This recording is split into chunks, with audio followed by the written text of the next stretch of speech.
It's live? Yes, sir. Okay. Hey, guys, brain fatigue. Brain fatigue. You have got a big test and you need to study for it. But one of your big problems is brain fatigue. Your brain just gets tired out and then you can't focus when you're studying. Or maybe you're a business person and you got a big project. You got all these things that you want to create and you can't do it because you have brain fatigue. So the question becomes, can we prevent brain fatigue? Well, first of all, brain fatigue, how are you going to know if you have brain fatigue? It makes you physically tired. It makes you impatient. It makes you a little bit irritable. I think I had a little bit of brain fatigue last week. I was kind of irritable with somebody and I snapped at them and I had to, whoa, Ron, brain fatigue. But this brain fatigue is going to hurt you when you're trying to study for a test or really anything else. You can't focus. This is one of the biggest things that I hear as a memory expert. People are always like, Ron, I can't focus. I can't memorize. And you know, when people see me, I memorized the United States Constitution last year, and I wrote it out on a wall from memory. 4,543 words written from memory. So when I tell people that I have brain fog or brain fatigue, there's no way you've got brain fog or brain fatigue. I wish I had your brain. Our brains are the same. I'm just managing that brain fog and that brain fatigue so I can focus on the big task of memorizing the United States Constitution or memorizing everybody who died in the war in Afghanistan and writing them out on a wall, which I did as well. But focus is a big problem when you have brain fatigue. The first step, here's my steps on how I manage my brain fatigue. The first thing that I do in managing my brain fatigue is I make fewer decisions. There's something called decision fatigue, which leads to brain fatigue. And decision fatigue is this. Here's the idea behind decision fatigue. Decision fatigue says, the theory is that at the beginning of the day, that's when you're going to make your best decisions. And then throughout the day, you're going to make a bunch of small decisions. And eventually your brain will get fatigued simply from making decisions. So there are some ways to combat decision fatigue. And one of those is just real simple. It's just have the same routine. Get up at the same time every day. Eat this at the same time every day. Have the same lunch every day, the same food. You know what I did today? I went to the store today and I bought corn and peas and turkey and I cooked it. Do you know what I ate yesterday? Corn and peas and turkey. You know what I ate the day before? Corn and peas and turkey. Do you know what I'm going to eat tomorrow? Corn and peas and turkey. And you might say, that is so boring. Well, when it comes time to celebrate, I'll spice it up and get some green beans or something. But for the most part, I eat the same thing every day. When I go to the store, I don't have to decide what I'm going to buy. I grab these and then I leave. I keep the same routine. And if you think I'm crazy for doing that, think about Steve Jobs, the guy who started Apple. Think of Mark Zuckerberg, the guy who started Facebook. These guys are wearing the same clothes every day. Every single day, Steve Jobs was in that turtleneck. Mark Zuckerberg is in the same color t-shirt every day. Part of it's probably branding. I'll grant you that. But it also is in part decision fatigue. When they get up in the morning, that's one less decision that they're going to have to make. Keep the same routine. You've never seen me wear this shirt before, but so clearly I don't do that, but that's an idea on how to eliminate decision fatigue. Exercise is on the schedule. How else can you eliminate decision fatigue? Well, if exercise is not an option, but it's just on the schedule, and it's not a decision you have to make. I remember being at jiu-jitsu about 3 or 4 months ago, and I was talking to my friend Noah, and I said, man, I couldn't decide if I wanted to go to class tonight, and I was all day long, I was wrestling with it. He said, don't do that. I'm like, what do you mean? He said, put it on the schedule. Jiu-jitsu is on the schedule. It's no longer an option. Are you going to go or you're going to not? Boom, 5:30 rolls around, get your bag and go. put stuff on the schedule so you don't even have to make the decision. Decision fatigue leads to brain fatigue. The less decisions you can make in a day, the more energy you're going to have for the things that matter. Here's a big one for me. I do the big things in the morning. For example, right now I'm trying to memorize something that has about 5,000 words in it. Do you know when I focus on that?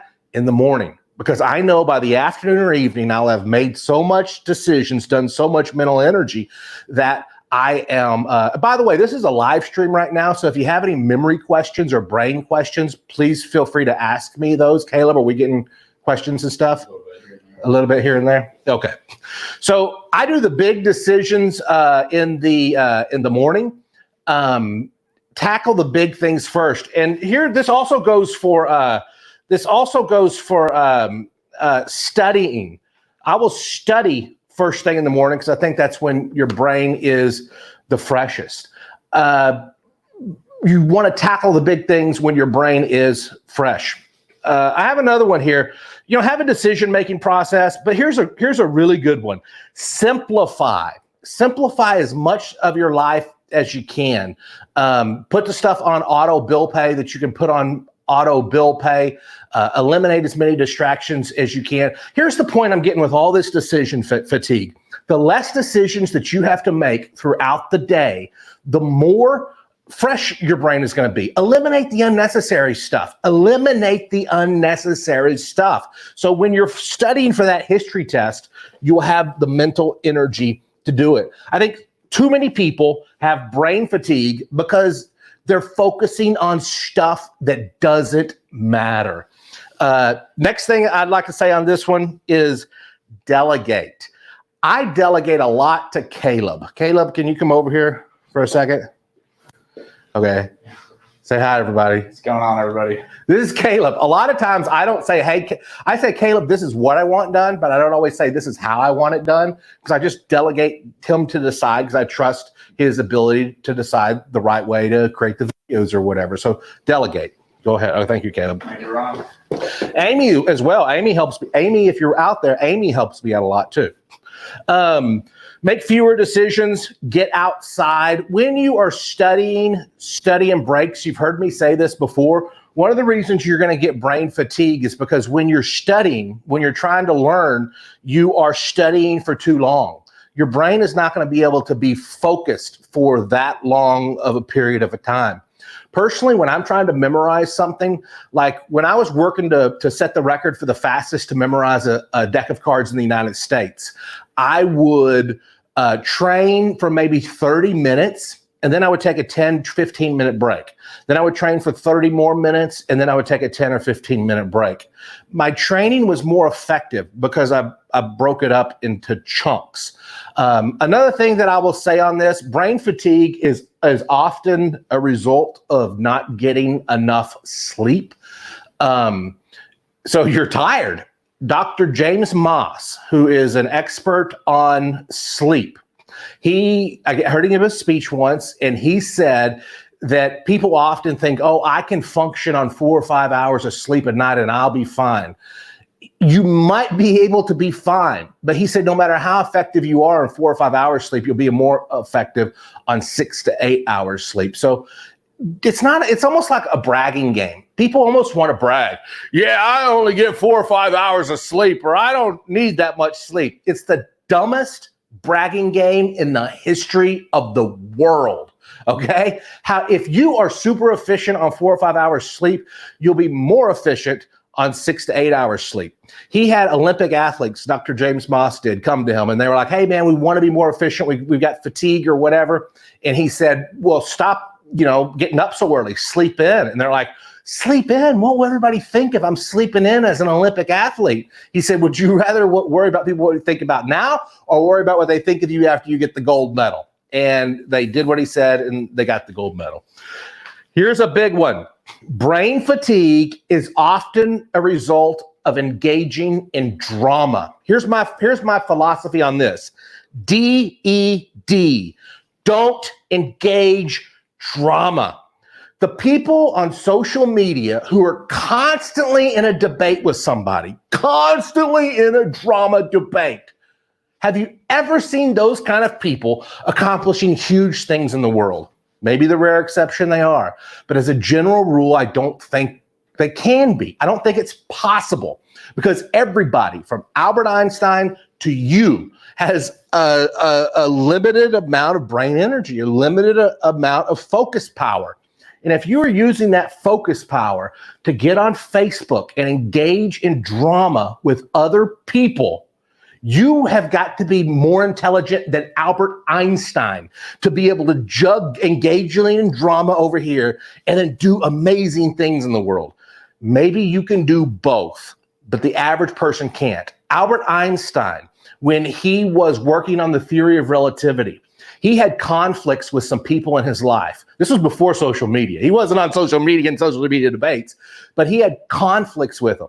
He went and resolved the conflicts with those people, partly because of the relationship, partly because of the friendship. But do you know what he talked about? One of the real reasons he did it was he wanted to get it off his mind. He wanted to get that off of his mind. He wanted to get that off of his mind so it wouldn't fatigue his brain, so he could work on the special theory of relativity. I ask you this. How is your brain more special than Albert Einstein? How is it possible for you to engage in drama on a nonstop basis and also accomplish great things and not get brain fatigue? It is not. You are not different than Albert Einstein. DED, don't engage in drama. Another thing that I try to do to combat my brain fatigue is eat healthy, good nutrition, and exercise. You know I do jujitsu, but here's a big one right here. Caffeine. You know, caffeine in little doses can act as a stimulant, and it can focus your brain more sharply. There have been times when I remember once I was getting ready to do a radio show in Chicago, and I knew they were going to ask me to memorize a really long number on this show, and I hadn't slept. I drank a Coke. And back then, I never had Cokes. I drank a Coke just for that shot of caffeine. But I'll tell you this, if I did caffeine every single day, then the returns would diminish, but also there'd be that crash every day. And the caffeine actually would give me too much caffeine is going to give me brain fatigue. How are we doing, Caleb? Pretty good. We're at 13 minutes. Okay. Brain fatigue. Meditate is something that I try to do to calm my brain down. When you get stressed out, your body's going to produce something called cortisol. Cortisol is the stress hormone, and it's going to fatigue your brain, and then it's going to cloud your brain. Cortisol is good in some sense. There's a lion at your front door. Your body automatically produces that cortisol, and you were able to handle it and get out of there. But cortisol also hurts your memory. It hurts your ability to focus, and it produces brain fatigue over an extended period of time. One of the great ways you can do this is through breathing. This morning I got up and I just calmed myself down. I'm going to try to memorize 5,000 words over the next couple weeks. I got to have a calm brain. I can't have a body that has cortisol going through it all the time. I can't have a brain that's engaged in drama with people all the time. I can't have a brain that every day is spending so much time. Oh man, what am I going to do today? What am I going to wear? What am I going to go eat? All of those decisions have been made, and I'm keeping it simple. And I'm lessening the decisions my brain has to make every day.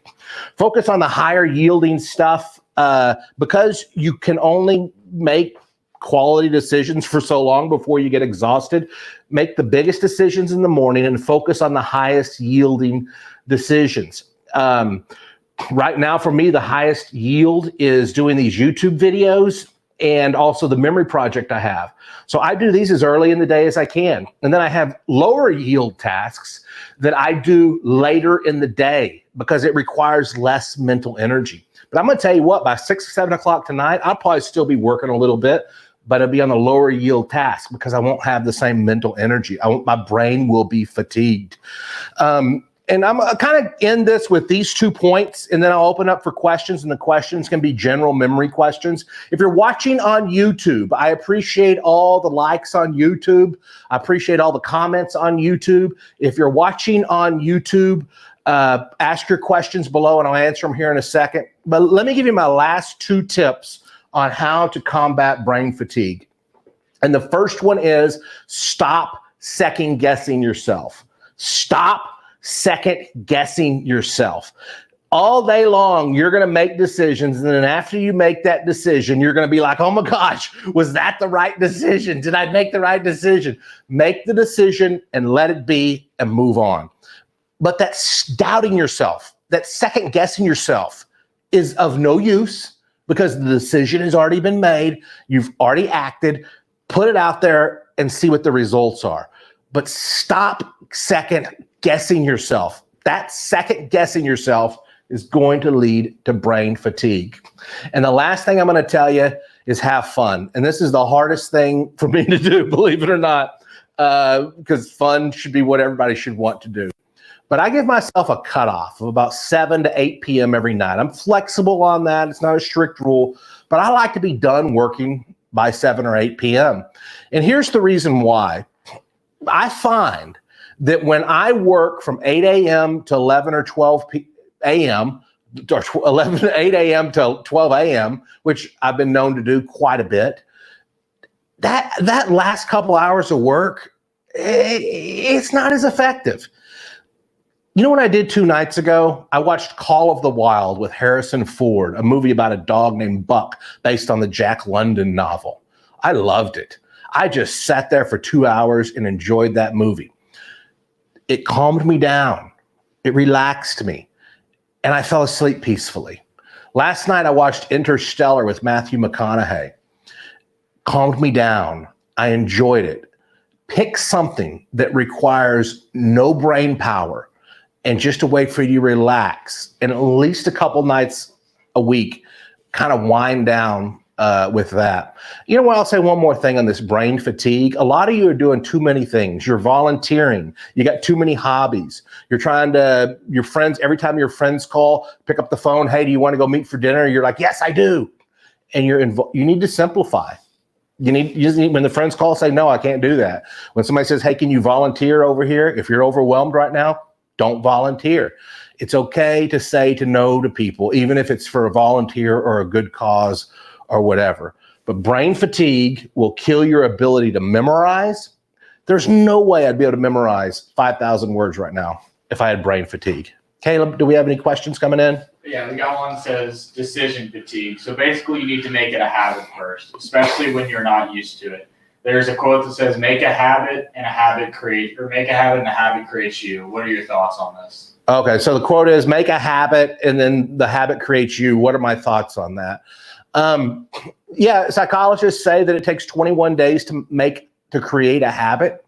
So I think that's true. You know, for the first beginning stages of any habit, it's going to be really difficult. It's almost a decision. Hey, I gotta do 25 push-ups today, or I gotta drink 100 ounces of water today. But psychologists and scientists will tell us that after 21 days, it should be ingrained in us, and then it makes it a habit. So it becomes less of a decision that we have to make, and it becomes part of us. But yeah, good habits will lead to a good life. Bad habits will lead to a bad life. How do you actually stick to the schedule? How do you stick to the schedule? This is what I do. To stick to the schedule, every night I write out in a journal and I plan out my day the day before. I write out what I need to do tomorrow. I do it the night before. So anytime the next day that I'm like, what was that I got to be doing right now? What is it that I'm supposed to be doing right now? I got my journal and my schedule right there. And every time I accomplish one, I write done and a big old check mark on it just to tell myself that it's done and give myself that little bitty moment of satisfaction. But have a journal. Write it out the night before. You don't want to get up that day and start planning out your day, because then you're planning out that's decision fatigue. Do it the night before. Scott Flansburgh says, what was the most challenging thing you've memorized? What is next? Scott Flansburgh asked, what's the most challenging thing I've memorized? If you don't know who Scott Flansburgh is, he is the human calculator, Guinness Book of World Records holder for math. Scott, I'll ask you, June 11th, 1973, what day of the week was that on? But while you're working on that, the hardest thing I ever memorized was probably the Afghanistan memory wall, because it was 2,400 people ranked first name, last name, and I didn't do it in alphabetical order. I did it in the order of their death. So since it wasn't alphabetical order, that was probably the hardest one that I ever memorized. What's up next for me? I'm rememorizing the Constitution right now, and then I have 2 other memory projects that are top secret, but they'll be released this summer, and it's gonna be a lot of fun. He says it's a Monday. A Monday. I was born on a Monday. Scott's so amazing. I want to do a live stream with Scott. If Scott, we're gonna do it. Okay, we got another one. We're gonna do about 3 or 4 more minutes here. How long did it take to memorize a deck of cards in under 2 minutes? Okay, so, well, how long did it take to memorize a deck of cards in under 2 minutes? It took 1 minute and 27 seconds. But I think what you're asking is how long did it take to get to that point? Once I figured out the system that I was going to use, which is a system called Character Action Object, I would say it took me 2 to 3 months, maybe 2 months. Maybe 2 months. I can't remember. This was 11 years ago. But I'd say in 2 months, I had it under 2 minutes. How do you do long study sessions or long work days without having brain fatigue? How do you do long study sessions or long work sessions without brain fatigue? You're going to get brain fatigue in long study sessions. You're going to get brain fatigue in long sessions. You are. So my suggestion to you is to get as much done in the beginning as you can, because you are going to get brain fatigue. The next thing that I'll suggest to you is, of course, eliminate distractions, which is, self-explanatory. Don't have the TV on, don't have Facebook on, don't be searching YouTube. Eliminate distractions. But do as much as you can early on in the process. Take breaks every 30 to 45 minutes at least. When you take those breaks, get outside, go for a walk, get the oxygen in, make sure you're eating healthy. But you know what? I'm actually going to use this in a different video here in a couple of weeks, but I'll tell you about it right now. Make it your job. Make studying for this test your job. You're going to get decision fatigue, but most people don't, in a lot of people in college or whatever, don't treat studying so seriously. They'll be studying for a history test, and their friends will call and they'll be like, oh, hey, yeah, I'll come out and I'll get out of there. And then you'll be hanging out with your friends and like, I just can't focus when I study. I don't think the problem is not that you can't focus and you're getting brain fatigue. I think the problem is sometimes you're just not treating it seriously enough. You're not like, I'm going to spend this amount of time and I'm going to do it. And I'm not going to leave here until I'm not going to go out with my friends until I got this done. And if you can do that, it doesn't matter if you get brain fatigue. Like if you study 8 hours and you take breaks in between and you're still going to get brain fatigue, but make it your job. Take it seriously and don't give up and just go off with your friends if you're not done. And I kind of, that answer kind of fizzled out, but you're going to get brain fatigue. Just take a little bit of breaks. Caleb? Okay, that's it. All right, guys, if you're on YouTube, I appreciate the thumbs up. I appreciate the likes. I appreciate the comments. I have a memory course, Black Belt Memory. Click the link down below and you can get my memory course. It'll teach you how to remember names and faces, give speeches without notes, memorize chapters of books, remember what you read, memorize poems. But if you have a question regarding memory or brain fatigue or decision fatigue, put it in the comments below and I will make another video specifically about that. I enjoyed it. I'll see you guys in the next video. Thank you. You gotta press, okay.